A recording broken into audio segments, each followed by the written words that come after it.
नमस्कार दर्शकों, ज्ञान भक्ति कर्म योग और क्रिया योग ये सभी ईश्वर को पाने के साधन हैं। साधक के मन में अक्सर ये प्रश्न उठता रहता है कि ज्ञान भक्ति कर्म में से कौन श्रेष्ठ है।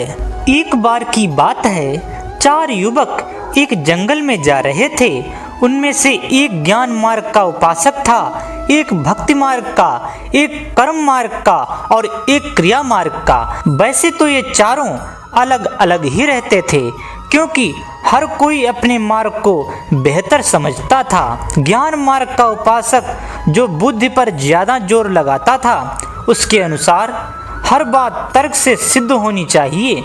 वो दूसरे मार्ग का अनुसरण करने वालों को हेय दृष्टि से देखता था। उसे लगता था कि दूसरे सब मूर्ख हैं, क्योंकि असली रहस्यों से तो वो उलझा रहता था। भक्ति मार्ग का उपासक अन्य मार्ग वालों पर तरस करता था। उसे लगता था कि जब ईश्वर को आसानी से प्रेम करके पाया जा सकता है, तो ये सारे नादान लोग अलग अलग दिशाओं में क्यों भटकते हैं। कर्म योगी को ये सभी आलसी लगते थे। उसके अनुसार बिना अन्न उपजाए, घर साफ किए, भोजन बनाए ये दुनिया चल ही नहीं सकती। ये सब तो आलसी हैं, कुछ करना चाहते ही नहीं, इसलिए ज्ञान भक्ति और क्रिया में उलझे रहते हैं। क्रिया योगी ये मानता है कि ईश्वर को पाने का उपाय यही है कि ऊर्जा को ऊंचे तल में ले जाया जाए। अब ऊर्जा उच्च तल में कैसे जाएगी, इसके लिए ध्यान नियम आदि करने पड़ेंगे। यही क्रिया है, इसके बिना मुक्ति संभव नहीं। अब बैठे बिठाए भजन करने से या ज्ञान बांटने से तो ये होने से रहा। तो इस प्रकार ये सब अपने मार्ग पर चलते हैं, कभी साथ नहीं रहते। परंतु संयोग ऐसा बना कि जंगल में चारों साथ थे। तभी तेज आंधी के साथ तूफानी बारिश आई।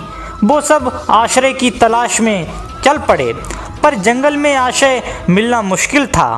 तभी एक प्राचीन मंदिर दिखाई दिया। मंदिर टूटा फूटा था, पर बारिश से बचने के लिए वो वहीं चले गए। पर यहाँ भी बारिश आ रही थी। वो मूर्ति के पास बैठ गए। कुछ छींटें अभी भी पड़ रही थीं। वो मूर्ति से और चिपक कर बैठ गए। उनका उद्देश्य केवल बारिश से बचना था। तभी ईश्वर प्रकट हो गए। चारों आश्चर्य में पड़ गए। सबको लगा कि अभी तो हम कुछ कर भी नहीं रहे थे कि ईश्वर आज प्रकट कैसे हुए। वो पहले प्रकट क्यों नहीं हुए, जब हम अपने अपने तरीके से उन्हें पाने का प्रयास कर रहे थे। भगवान ने कहा, आश्चर्य में मत पड़ो। आज मेरे प्रकट होने का कारण ये है कि तुम चारों इकट्ठे हो।